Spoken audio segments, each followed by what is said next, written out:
accueillir le papa de la maison, pasteur Denis, qui va nous préparer encore en nous posant cette question: sommes-nous prêts pour les temps de la fin? Amen. Alors j'aimerais inviter pasteur Denis.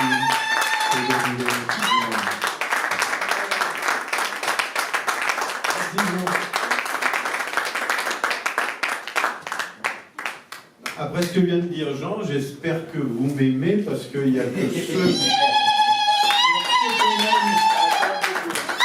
qu'on aime qu'on écoute.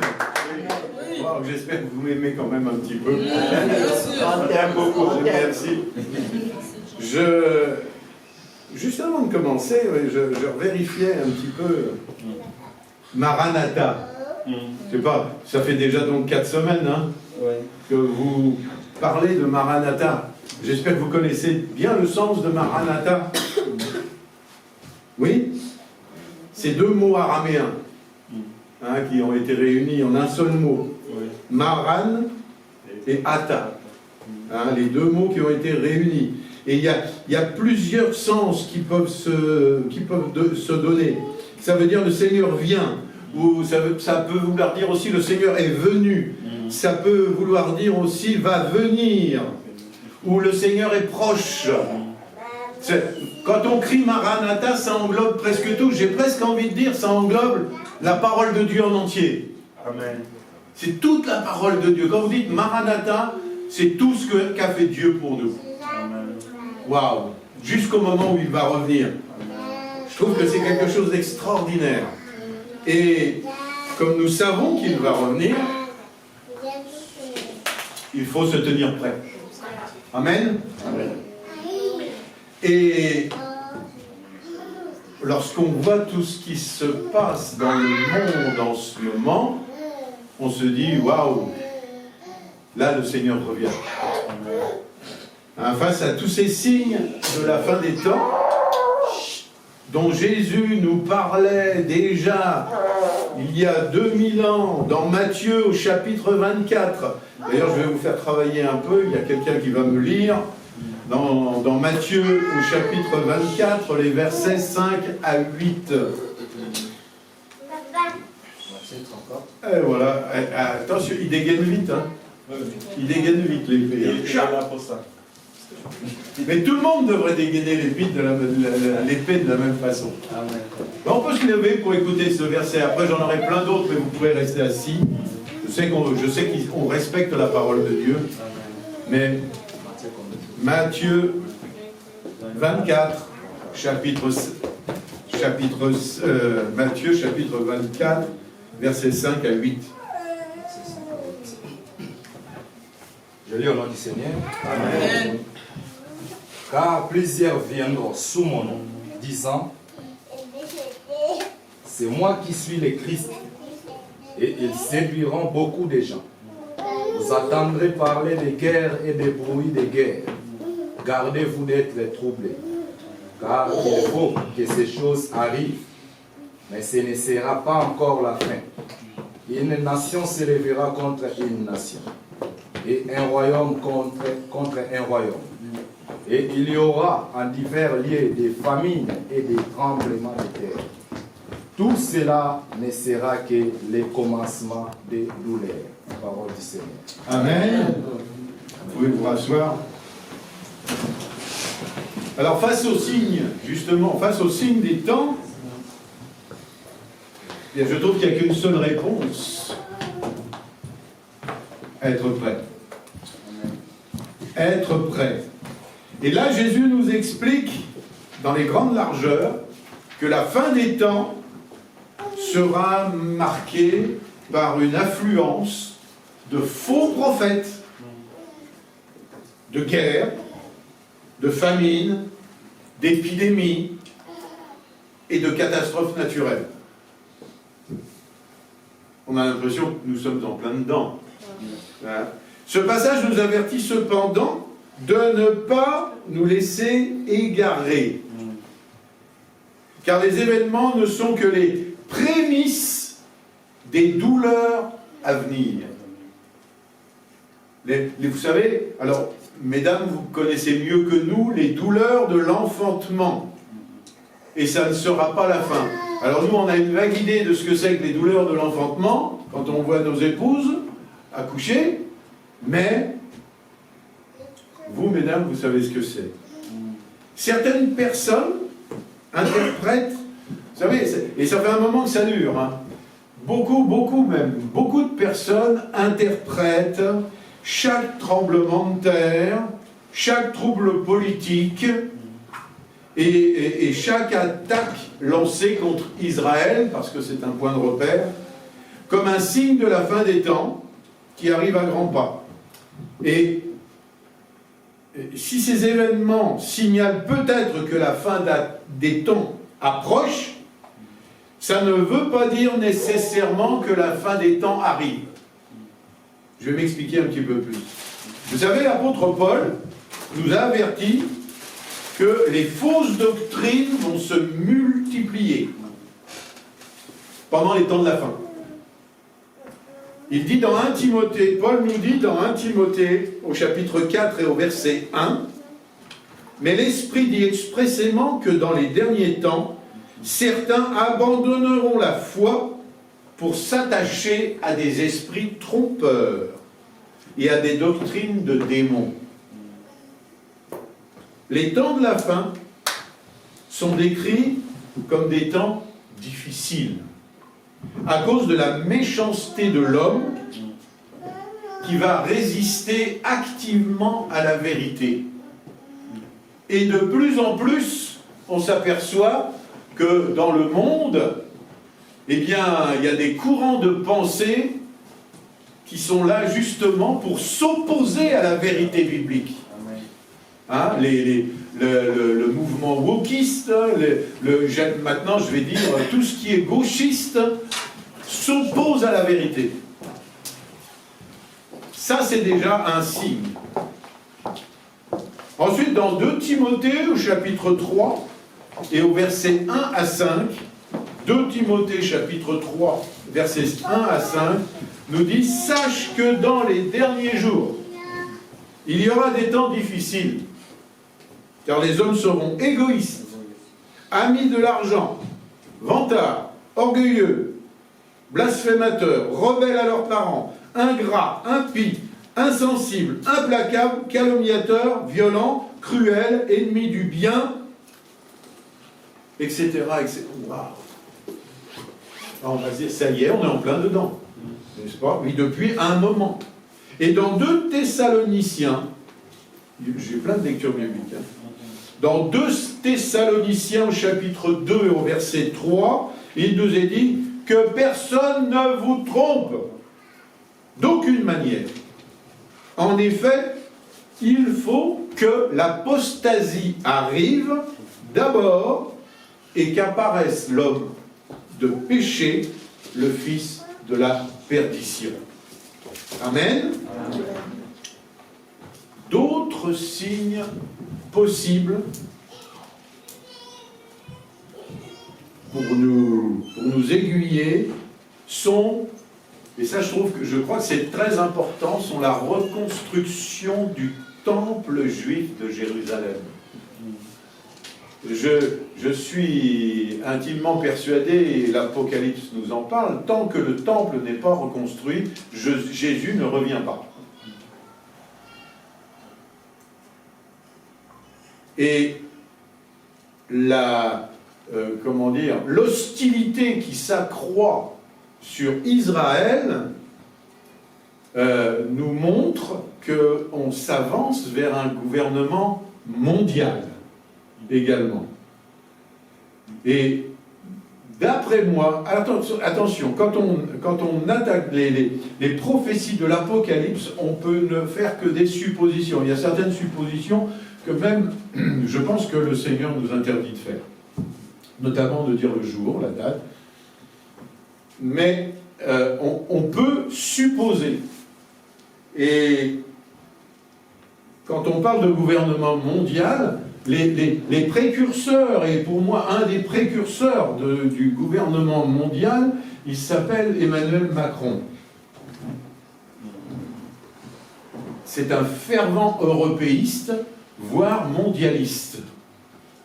Et c'est pas lui, hein, c'est pas lui la bête, c'est pas lui... Non, c'est pas ce que je veux dire du tout.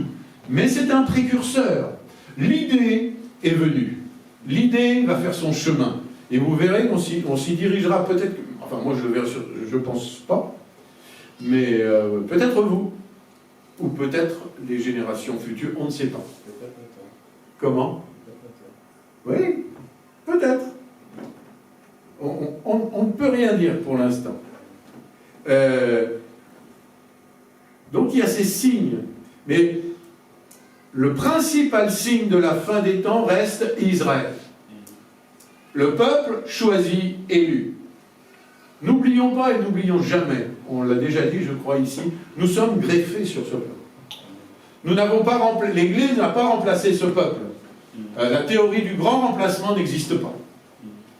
C'est une fausse doctrine. Donc on pourrait dire qu'Israël est la variable d'ajustement, c'est le point de repère. Vous savez, on va faire un peu d'histoire, en 1948, Israël a été reconnu comme un État souverain pour la première fois depuis l'an 70 après Jésus-Christ. Il a fallu pratiquement 2000 ans. Rappelons-nous, Dieu avait promis à Abraham que sa postérité recevrait Canaan. En prophétisant propriété pour toujours. Genèse chapitre 17, verset 8. Et Ézéchiel, le prophète Ézéchiel avait prophétisé dans Ézéchiel 37 sa renaissance physique et spirituelle. Le fait qu'Israël soit présent sur ces terres en tant que nation est important à la lumière des prophéties bibliques de la fin des temps. On doit tout regarder par rapport à ça. En regardant ces signes et en les ayant bien à l'esprit, on peut être sage et plein de discernement dans notre attente de la fin des temps. Ne divaguons pas et partons pas dans tout un tas de pensées. Par contre, nous devons éviter d'interpréter ces événements individuellement comme des signes clairs et éminents. Vous voyez, j'en ai énoncé tout un tas, mais on ne les prend pas séparément. Dieu nous a donné assez d'informations pour que nous nous tenions prêts, et nous sommes appelés à être prêts continuellement. Amen. Toujours prêts. Alors, la question qu'on peut se poser, comment allons-nous vivre nos vies à la lumière du retour de Jésus-Christ? Nous devons croire et nous devons toujours être prêts à ce que le retour de Christ soit imminent, c'est-à-dire qu'il peut avoir lieu à tout moment. Ça peut être à la fin du culte, ça pourrait être pendant le culte. D'ailleurs, vous savez, il y a des petits films qui en parlent. Hein. Vous avez des belles églises, là, et puis il y a le pasteur qui est en train de prêcher, et à un moment donné, il y a une partie de l'église qui... Alors, ce qui est malheureux, c'est qu'on nous montre bien, d'un seul coup, les chaises vides, pas toutes. Il y a encore des gens assis, même leur Bible à la main, et dans une des vidéos, je crois même que le pasteur, il est encore là sur la chaise. À mon avis, hein, il n'est pas né de nouveau, celui-là. Alors, c'est une petite parenthèse. Hier soir, j'étais à une réunion et le pasteur qui parlait, il parlait justement, il dit, vous savez, quand vous êtes né de nouveau, vous le savez, vous devez le savoir, parce que vous devez sentir que l'Esprit de Dieu est en vous. Sinon, vous n'êtes pas né de nouveau. Alors, Alors, si vous ne vous sentez pas ou vous ne vous sentez pas bien, venez vite au pied de la croix et demandez, Seigneur, viens habiter dans ma vie. Amen. Que ton esprit vienne habiter dans ma vie et me transformer. Voilà, ça, c'est une parenthèse, mais donc dans ces vidéos, on voit bien que on voit des avions aussi. Hein, les avions d'un seul coup, le pilote est parti, quelques passagers sont partis, enfin bref. À l'école, c'est pareil. Waouh! Ça va se faire en un instant, en un éclair. À quel moment, on ne sait pas. Avec l'apôtre Paul, nous attendons, comme il le dit dans Tite, au chapitre 2 et au verset 13, Tite 2, verset 13, notre bienheureuse espérance est la manifestation de la gloire de notre grand Dieu et Sauveur Jésus-Christ. Wow. Sachant que le Seigneur pourrait revenir très vite, aujourd'hui peut-être, certaines personnes ont été tentées ou sont tentées de cesser toute activité en l'attendant. Le Seigneur revient, donc j'arrête tout. J'arrête de bosser, et je me mets là, voilà, j'attends. Vous savez, il y a une grande différence entre savoir que Jésus pourrait revenir aujourd'hui et savoir qu'il va effectivement revenir aujourd'hui. On peut se poser la question, mais l'affirmer, c'est une grosse erreur. Jésus a dit dans Matthieu 24, 36, « Je ne connais ni le jour, personne ne connaît. Quant au jour et à l'heure, personne ne le connaît. » Dieu n'a révélé à personne le moment de son retour, si bien que jusqu'à ce qu'il nous appelle à lui, nous devons continuer de le servir. Amen. Vous savez, dans la parabole des 10 talents, le roi part en voyage et ordonne à ses serviteurs, « Faites fructifier ce que je vous donne jusqu'à mon retour. » Il y en a un 5 talents, l'autre 2 talents, l'autre 1 talent.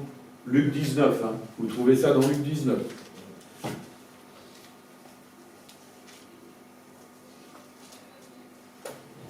Quel serviteur allez-vous être? Est-ce que vous allez être celui qui va prendre les talents, c'est-à-dire les talents que Dieu vous a donnés, toutes les opportunités que Dieu vous a données, et est-ce que vous allez les faire fructifier? Est-ce que vous allez les utiliser? Ou est-ce que vous allez les planquer? Par exemple, vous savez que la Bible est un trésor merveilleux. C'est la parole de Dieu, la lettre d'amour de ton Père. Elle t'explique tout. Et ta Bible, si tu es peut-être converti depuis 10 ans ou 15 ans, elle est propre, elle est toute belle, elle n'est pas fripée. Pourquoi? Parce qu'elle est bien en évidence sur une étagère que tu n'as jamais ouverte. Ça, c'est le serviteur qui avait un talent et qui a été le planqué. Donc ce passage nous révèle ce que nous devons faire en attendant son retour.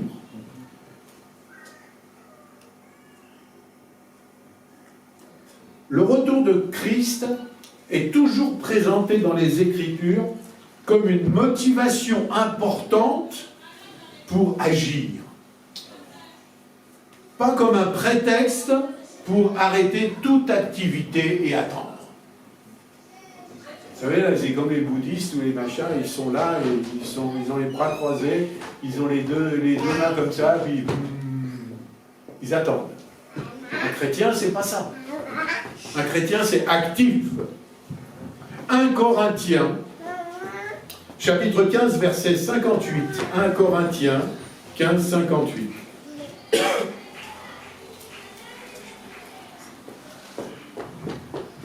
Où il va parler de l'enlèvement. Et Paul dit... 1 Corinthiens 5, 15, 15, verset 58. verset 58. Je lis au nom du Seigneur. Amen. Ainsi, mes frères bien-aimés, soyez fermes, inébranlables, travaillant de mieux en mieux à l'œuvre du Seigneur, sachant que votre travail ne sera pas vain dans le Seigneur. Amen. Travaillez de mieux en mieux à l'œuvre du Seigneur. Voilà ce que tu dois faire en attendant son retour. Et 1 Thessaloniciens 5, 6, il va conclure l'enseignement sur le retour de Christ avec ces mots: ne dormons donc pas comme les autres, mais veillons et soyons sobres.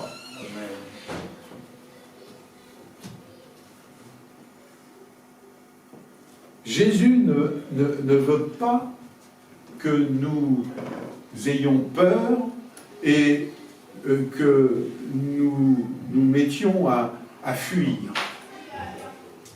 Comme si nous étions en état de siège.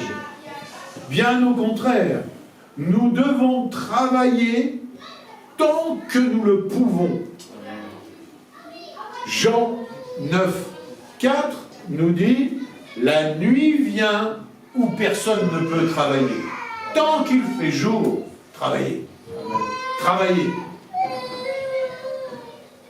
Les apôtres ont vécu et servi avec l'idée que Jésus pouvait revenir de leur vivant. C'est ce qu'ils pensaient.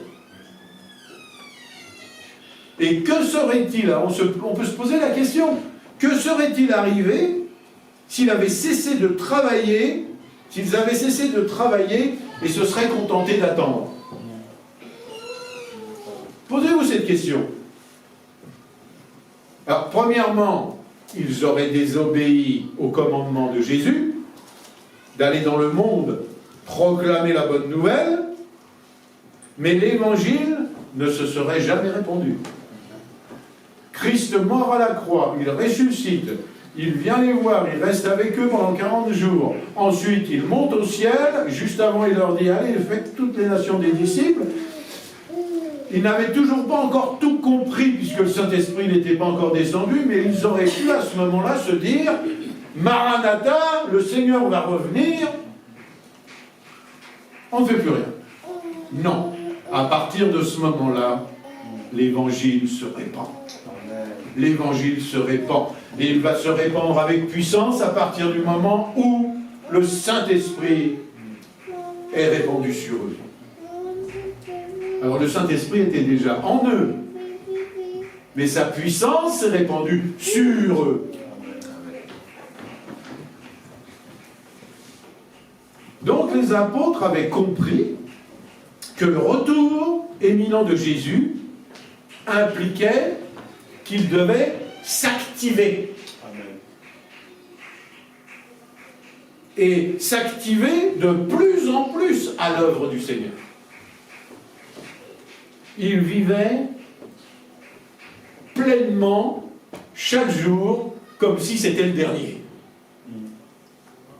Nous aussi, mes frères et sœurs, nous devons considérer chaque jour comme un don et vivre pour glorifier Dieu. Chaque jour. Quel est le rôle et la position d'Israël dans la fin des temps? Parce que c'est important quand même. Vous savez, parce que j'ai dit tout à l'heure, c'était la barrière d'ajustement, et c'est vraiment un point de repère extrêmement important. Chaque conflit ayant lieu en Israël ou autour, bien souvent par les commentateurs et même dans le monde chrétien, est perçu par beaucoup comme un signe que nous nous approchons de la fin des temps. Le problème, c'est que ce conflit, si on se focalise vraiment dessus, peut finir par nous lasser, et au point où on ne va plus reconnaître vraiment les véritables événements prophétiques. On va tout mélanger. Vous savez, les conflits en Israël ne sont pas nécessairement un signe de la fin des temps. Ça nous donne des indications, mais ce n'est pas spécialement un signe. Vous savez, en Israël, si vous regardez bien dans l'histoire, il y a eu des conflits à chaque fois qu'Israël a essayé d'exister. Je m'explique. Parce que Israël a toujours été persécuté par ses voisins. Les Égyptiens, les Amalécites, les Madianites. Tout ça, vous le voyez dans l'Ancien Testament, les Moabites, les Ammonites, les Amorites, les Philistins, les Assyriens, les Babyloniens, les Perses et les Romains. Pourquoi? Eh bien, la Bible explique que c'est parce que Dieu a un plan particulier pour la nation d'Israël. Et à partir du moment où Dieu a un plan particulier pour la nation d'Israël, Satan s'y oppose. C'est clair. Mon frère, ma soeur, j'ai une bonne et une mauvaise nouvelle pour toi. Comme Dieu a un plan pour ta vie, Dieu va s'y opposer. Satan va s'y opposer.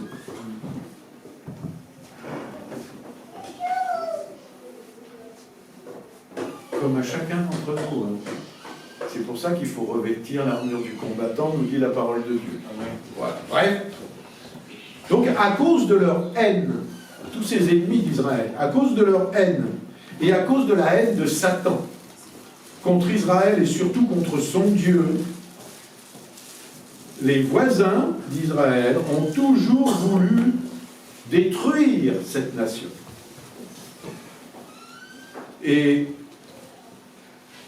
tous les efforts, si vous voyez bien, tous les efforts qui ont été accomplis par ces ennemis ont toujours été voués à l'échec. Qu'il s'agisse du roi d'Assyrie, Sanchérib, relisez la Bible, l'Ancien Testament, vous savez, qu'il s'agisse du haut dignitaire perse Aman. Je suis dedans, je suis dans Esther en ce moment, justement. Aman, franchement, moi je trouve que c'est extraordinaire, on pourrait faire une prédication là-dessus. Aman ne pouvait pas voir les Juifs, notamment Mardoché, l'oncle d'Esther qui est devenu reine, parce que Mardoché, il avait décidé que lui, il est juif, et il se prosterne que devant Dieu. Donc, il aurait dû se prosterner devant Aman, il ne l'a pas fait, l'autre ça l'a tellement énervé qu'il s'est débrouillé pour que le roi ponde un décret pour tuer tous les Juifs. Mais juste avant, on le conseille, enfin juste après, on lui conseille même de pendre Mardoché, puisqu'il ne veut pas se prosterner. Alors, vous avez élevé donc une potence pour tuer Mardoché. Les plans de Dieu sont extraordinaires. Et quand on dit que Dieu transforme le mal en bien, qui c'est qu'on a pendu à la potence? Eh bien, Aman. Donc il n'a même pas pu exterminer. Donc il y a des gens comme ça, Sanchérib, Aman, le chef de l'Allemagne nazie dans les années 40, Adolf Hitler, ou que ce soit le président iranien d'aujourd'hui. Personne n'a pu faire plier le genou à Israël. Loin de Dieu. C'est loin. Pas loin, hein, en distance, loin. Les persécuteurs vont et viennent. Mais la persécution continuera jusqu'au retour de Jésus. Les conflits en Israël ne sont donc pas les indicateurs fiables pour l'arrivée de la fin des temps. Il y a beaucoup de problèmes en Israël aujourd'hui. Les Juifs sont persécutés, entourés d'ennemis. Hein? Imaginons, vous voyez un petit peu les plans, la Syrie, le Liban, la Jordanie, l'Arabie Saoudite, l'Iran, le Hamas, le djihad islamique, le Hezbollah, etc., etc. Cette haine Et ces persécutions ne sont cependant pas l'avant-goût de ce qui arrivera pendant la fin des temps. La première vague de persécution contre la nation d'Israël, je fais un peu d'histoire, rappelez-vous, a été établie, elle a commencé quand Israël a été établi comme nation en 1948. À partir de là, les grandes persécutions contre la nation elle-même ont été établies.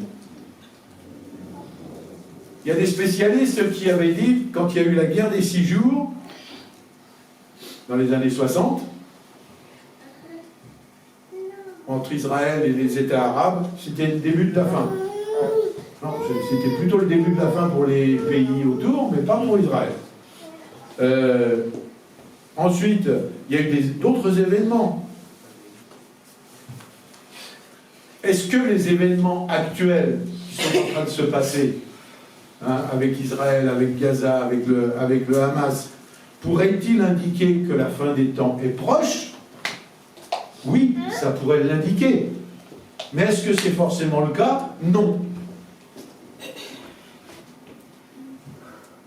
Jésus a dit, faites bien attention que personne ne vous égare. Vous entendrez parler des bruits de guerre et les menaces de guerre. Ne vous laissez pas effrayer. Car il faut que toutes ces choses arrivent. Cependant, ce ne sera pas encore la fin. Donc, nous devons faire preuve de discernement. Et quel discernement? La Bible nous parle et nous dit de demander à Dieu d'avoir du discernement. Mais pas un discernement à la façon des scientifiques, des analystes politiques, même à la manière des astronomes, des astrologues. Le discernement d'un disciple de Jésus-Christ, c'est-à-dire votre discernement, ne doit pas être celui de ces gens-là.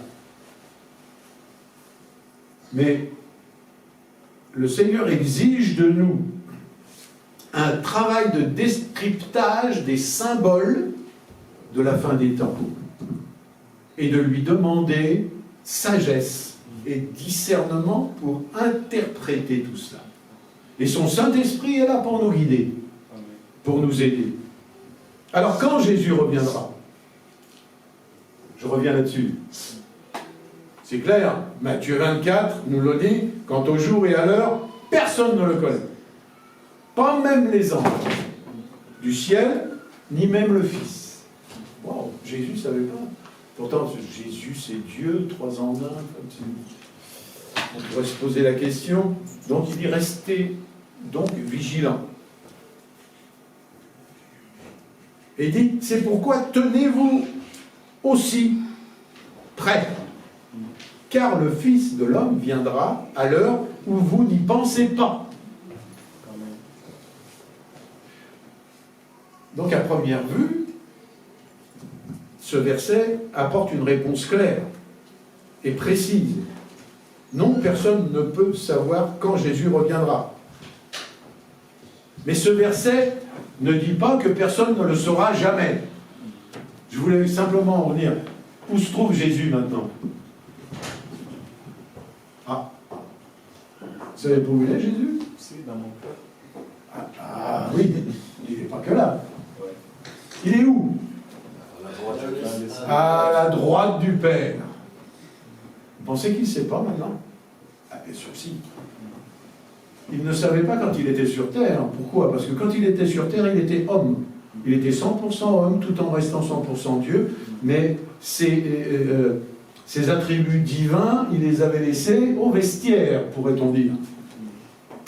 Mais maintenant, il est à la droite de Dieu. Il le sait très bien quand est-ce qu'il doit revenir. Mais il est là-haut.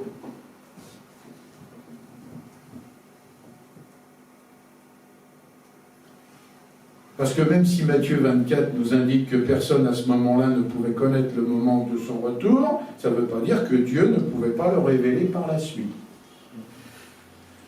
En plus, dans Acte chapitre 1er, verset 7, Acte 1er, verset 7, ce n'est pas à vous de connaître le temps, les temps ou les moments que le Père a fixés de sa propre autorité. Ce n'est pas à vous de les connaître.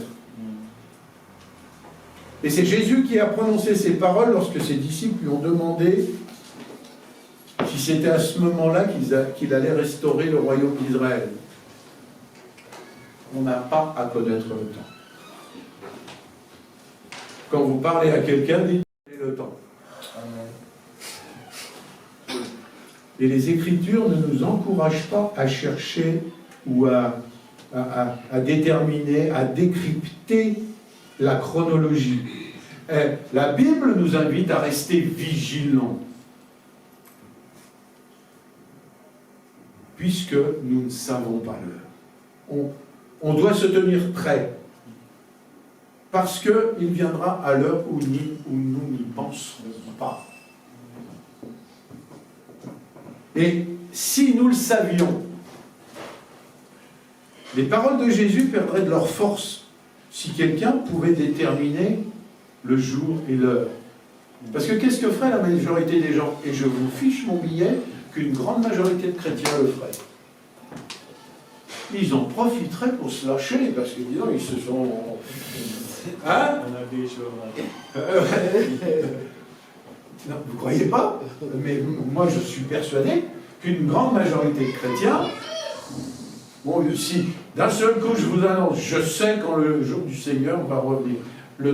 Le vendredi 28 février, la moitié d'entre vous partent tout de suite. Allez, on va faire la teuf! Non, mais je ne dis pas de bêtises. Hein.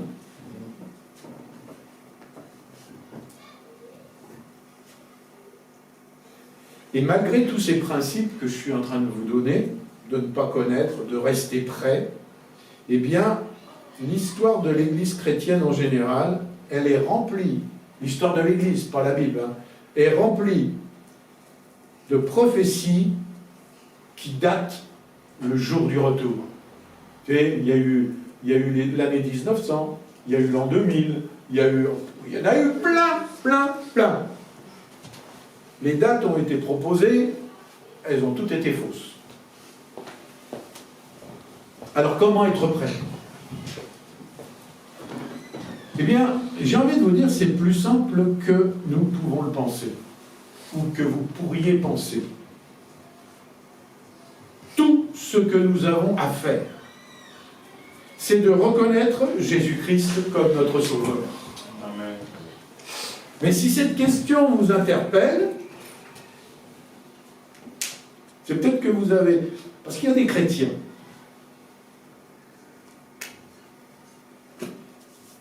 qui ont peur, parce qu'il est dit, j'en ai parlé tout à l'heure, tout le monde ne va pas être enlevé. Il y a des soi-disant chrétiens, ou des gens qui ont l'étiquette de chrétiens et qui ne seront pas enlevés. Et il y a aussi, vous savez, il y a des chrétiens qui se disent, oui, mais moi j'ai passé le niveau. Ils aiment Dieu, mais ils n'ont pas... Non, moi je ne suis pas un super chrétien. Comprenez? Moi, je ne suis pas comme le pasteur. Oh là là, le pasteur, quand il vient, qu'est-ce que c'est super. On voit qu'il a la foi. Regarde, moi, je suis qu'un... Hein, j'allais dire, je suis qu'un petit chrétien de base. Ça n'existe pas hein, dans le royaume des dieux. Hein. Eh bien, ils se disent, mais il n'y a que ceux qui vivent dans la sainteté qui seront enlevés. Et tous les autres vont subir la tribulation. Alors, j'ai une bonne nouvelle, c'est complètement faux. C'est complètement faux. Il n'y a que ceux qui ne sont pas à Jésus-Christ, ceux qui ne sont pas nés de nouveau, qui ne seront pas enlevés. C'est tout. Commençons par comprendre les raisons de la tribulation. Parce qu'il va y avoir des tribulations. Mais on va voir, on va être gardé de la tribulation. La tribulation, c'est un temps de jugement de la terre et un temps de châtiment pour Israël. Voilà à quoi sert la tribulation. La distinction entre Israël et l'Église est importante. L'Église, c'est un organisme spirituel, pourrait-on dire. Un corps. On fait tous partie de ce corps, n'est-ce pas? Et nous sommes tous des membres apparentés à ce corps par notre naissance spirituelle, c'est-à-dire notre nouvelle naissance. Nous qui sommes nés de nouveau, nous faisons partie de ce corps de Christ, qui pour l'instant est la fiancée de l'Église, la fiancée de Jésus, pardon, et nous serons son épouse, parce que beaucoup parlent, quand ils parlent de l'Église, ils parlent de l'épouse. Nous ne sommes pas encore son épouse, nous ne sommes que sa fiancée. Pourquoi? Parce que les noces de l'agneau ne sont pas encore arrivées. Et il y a des traditions en Israël, Dieu a fait des traditions, on n'était mariés que lorsqu'on avait fait la bringue avec Jésus. Amen. Je parle simplement. Hein. Donc voilà, nous ce que nous sommes. Alors que le peuple d'Israël, c'est-à-dire les Juifs, le peuple d'Israël est apparenté par le sang de l'alliance. Waouh! Donc c'est une race à laquelle Dieu a fait une promesse spéciale dans l'Ancien Testament. Nous, on a la promesse du Nouveau Testament, du sang que Jésus a versé à la croix. Eux, ils ont encore l'alliance ancienne, et Dieu ne se repent jamais de ses promesses. Jamais. Il accomplit toujours ses promesses. Dieu a décrété un temps de jugement pour Israël à cause de son infidélité. Donc, il est clairement dit que cette tribulation, ces jugements qui auront lieu, ne concernent qu'Israël, et si vous voulez en avoir la preuve, notez bien Daniel, chapitre 9, versets 24 à 27. On va le lire, d'ailleurs. Allez, hop, on prend 2 minutes de plus, mais c'est important. Daniel, chapitre 9, versets 24 à 27. C'est bien de savoir vraiment où est-ce qu'on en est.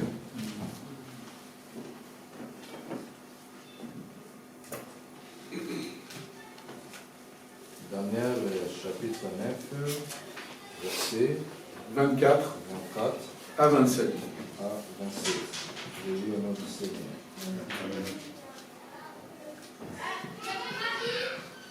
Il fera une solide alliance avec plusieurs pendant une semaine.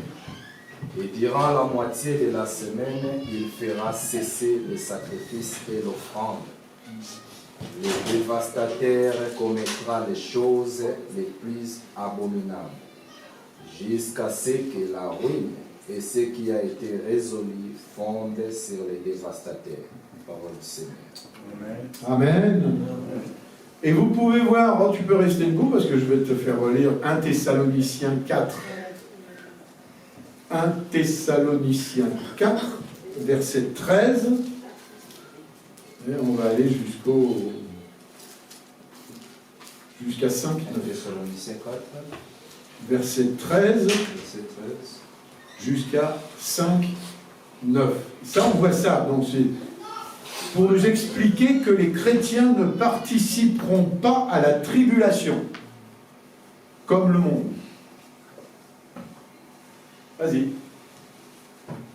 Je lis au nom du Seigneur. Amen. Nous ne voulons pas, frères, que vous soyez dans l'ignorance au sujet de ceux qui dorment, afin que vous ne vous affligez pas comme les autres qui n'ont point d'espérance. Car si nous croyons que Jésus est mort et qu'il est ressuscité, croyons aussi que Dieu ramènera par Jésus. Et avec lui, ceux qui sont morts Voici en effet ce que nous vous déclarons d'après la parole du Seigneur. Nous les vivants restés pour l'avènement du Seigneur. Nous ne dévancerons pas ceux qui sont morts, car le Seigneur lui-même a un signal donné à la voix d'un archange et au son de la trompette de Dieu. Descendus du ciel, et les morts en Christ ressusciteront premièrement. Ensuite, nous les vivants qui serons restés, nous serons tous ensemble enlevés avec eux sur des nuées, à la rencontre du Seigneur dans les airs, et ainsi nous serons toujours avec le Seigneur. Consolez-vous donc les uns les autres par ces paroles. Jusqu'à... Ensuite, non, c'est bon. C'est bon. Donc dans ce passage, Paul parle de l'enlèvement et du jour du Seigneur. Et un peu plus loin, dans 1 Thessaloniciens 5, au verset 9, il y a la promesse pour les chrétiens qui nous dit, je vais le lire, tout simplement. En effet, Dieu ne nous a pas destinés à la colère, mais à la possession du salut par notre Seigneur Jésus-Christ. La colère, c'est pour la tribulation. Pas pour nous. Nous, on sera déjà avec lui. Et après la colère, après le jugement, que se passera-t-il? Jésus revient. Maranatha. Là, Jésus revient. Parce que nous, quand on a été enlevés, ouais, j'aime bien penser, et souvent je l'imagine, je le rêve des fois, Jésus va revenir 2 fois.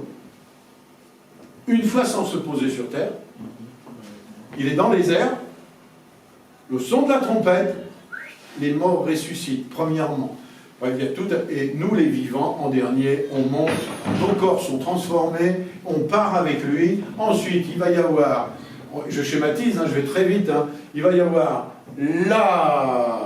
les tribulations, les juges, et après, nous revenons avec lui, on se pose sur le mont des Oliviers, et avec lui, nous allons juger la terre. Waouh! Imaginez! Moi, je serai là. D'ailleurs, il y aura tellement de monde, essayez, et tellement de monde. Pour voir Jésus, ça va être compliqué pour voir Jésus.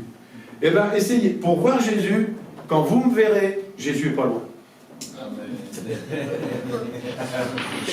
C'est une blague que je fais. Et donc faites très attention à ce verset. Paul dit que nous ne sommes pas destinés à la colère, c'est-à-dire à la colère du jour du Seigneur. Ensuite, comment surmonter la crainte de la fin des temps? Jésus a prédit les événements terrifiants. Des hommes viendront, les hommes rendront l'âme de terreur dans l'attente de ce qui surviendra sur la terre. Ça commence à faire peur, ça commence à faire flipper, n'est-ce pas? Luc 21, 26 qui nous dit ça. Des hommes rendront l'âme de terreur dans l'attente de ce qui surviendra sur la terre. Et certaines personnes aujourd'hui tremblent.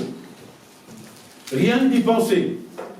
Et pourtant, le Seigneur nous dit dans l'évangile de Luc, au chapitre 12 et au verset 32, il nous dit « N'ayez pas peur, petits troupeaux, car votre Père a trouvé bon de vous donner le royaume. » Donc rassurez-vous, les frères et sœurs, rassurez-vous. La meilleure manière de surmonter notre crainte de la fin des temps est de se préparer spirituellement. Amen. Ne lâchez pas la parole de Dieu. Ne lâchez pas votre relation avec Dieu. Ne lâchez pas la communion fraternelle. Exhortez-vous les uns les autres. D'abord, vous devez avoir une relation personnelle avec Jésus pour avoir la vie éternelle. Ça, c'est Romains qui nous le dit au chapitre 10. Et lui seul peut nous donner cette certitude, cette conviction que nous avons le pardon des péchés. Si Dieu est votre Père et Jésus votre Seigneur, alors vous n'avez rien à craindre. Amen. Connaître Christ, marcher selon sa volonté va nous aider à surmonter nos craintes. C'est humain d'avoir des craintes, c'est humain d'avoir des peurs, mais c'est divin d'avoir la paix de Dieu. Amen. Les chrétiens ont reçu la promesse encourageante de leur délivrance. Donc c'est ce que nous avons lu tout à l'heure, 1 Thessaloniciens, chapitre 4. Donc nous ne devons pas avoir peur de l'avenir, mais attendre avec joie le moment où nous qui sommes en Christ, on va être enlevés. J'aime penser à ça. C'est vrai que moi je suis plus proche de ce moment-là que vous, mais bon, voilà. Les Écritures disent aussi que nous n'avons pas à craindre le jour du jugement. Et ça c'est bon ça. 1 Jean 4, je crois qu'on l'a lu tout à l'heure, on en lit tellement, au bout d'un moment, après je me perds. 1 Jean 4, 17-18, c'est en cela que l'amour est parfait en nous, de sorte que nous aurons de l'assurance le jour du jugement, parce que nous sommes dans ce monde tel que lui, il est. Et il n'y a pas de peur dans l'amour. Au contraire, l'amour parfait chasse la peur. Car la peur implique une punition. Celui qui éprouve de la peur n'est pas parfait dans l'amour. Si on a reçu déjà l'amour parfait de Dieu, et si nous l'aimons en retour d'un amour parfait, on n'a pas de peur, de crainte à avoir. N'ayez pas peur. Ceux qui ne connaissent pas Christ ne sont pas au bénéfice de cet avenir-là, cet avenir de paix. Les incroyants ont de quoi craindre l'avenir parce qu'ils ne savent pas où ils vont passer l'éternité. Ils ne seront pas enlevés, mais ils vont vivre la grande tribulation. Certains vont résister, certains se convertiront. Le peuple hébreu se repentira. Amen. Tous ceux qui ne l'ont pas reconnu il y a 2000 ans.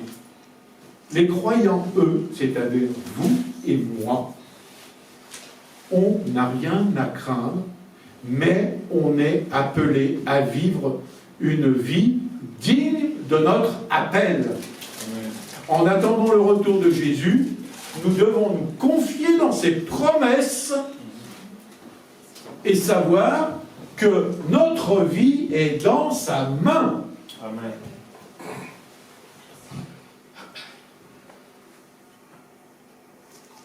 Alors, comme j'ai dit au début, j'arrive à la fin, comme j'ai dit au début, nous sommes dans les derniers jours, on est dans les temps de la fin. Mais comme un jour est 1000 ans et 1000 ans est un jour, c'est assez compliqué de pouvoir, n'est-ce pas?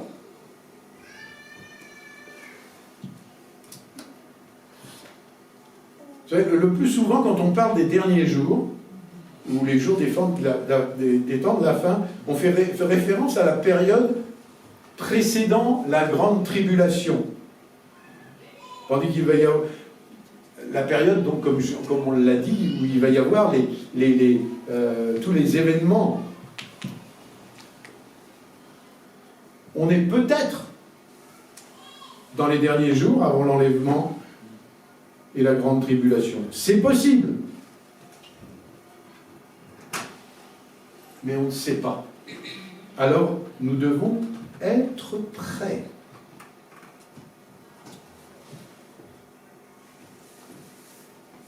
Comme j'ai dit tout à l'heure, ces événements pourraient être, je dis bien, pourraient être les signes précurseurs de la fin des temps, les douleurs de l'enfantement. Parce qu'il y a des éléments positifs et des éléments négatifs qu'on peut trouver. Mais, étant donné qu'il y a une forte croissance des sectes, des hérésies, des pratiques occultes, des intérêts pour le nouvel âge, des spiritualités païennes, il y a tout un tas de choses. Ça, c'est tout le côté négatif qui nous montre qu'on doit s'approcher Par contre, il y a un côté positif. Vous savez, dans l'Ancien Testament, dans Joël, au chapitre 2, versets 28-29, on nous annonce un grand déversement du Saint-Esprit. Et cette prophétie, c'est pour vous expliquer la durée. La prophétie de Joël, elle s'est accomplie il y a 2000 ans, lors de l'effusion du Saint-Esprit, à la Pentecôte. Et cette effusion du Saint-Esprit se propage encore aujourd'hui. Vous savez, c'est comme les vagues, ou c'est comme un tsunami. Il y a d'abord la première vague, et après il y a les répercussions qui vont derrière. Ça continue encore aujourd'hui. Donc vous voyez, pour trouver une date, un créneau, c'est complètement compliqué. Et bon, il y a tout un tas de signes, le matérialisme d'aujourd'hui, tout ça, bien sûr. Il y a même eu des signes où on s'est dit, c'est impossible encore aujourd'hui, jusqu'à ce que la technologie moderne arrive. Parce qu'il y a certains signes de l'Apocalypse, qui nous sont décrits dans l'Apocalypse, qui sont plus faciles à imaginer aujourd'hui à l'ère nucléaire. Avec la bombe atomique, avec les réseaux sociaux. Il y a un moment donné, il a dit, tout œil le verra. Au moment où il va se poser, toute la terre le verra. De quelle façon? Par les réseaux.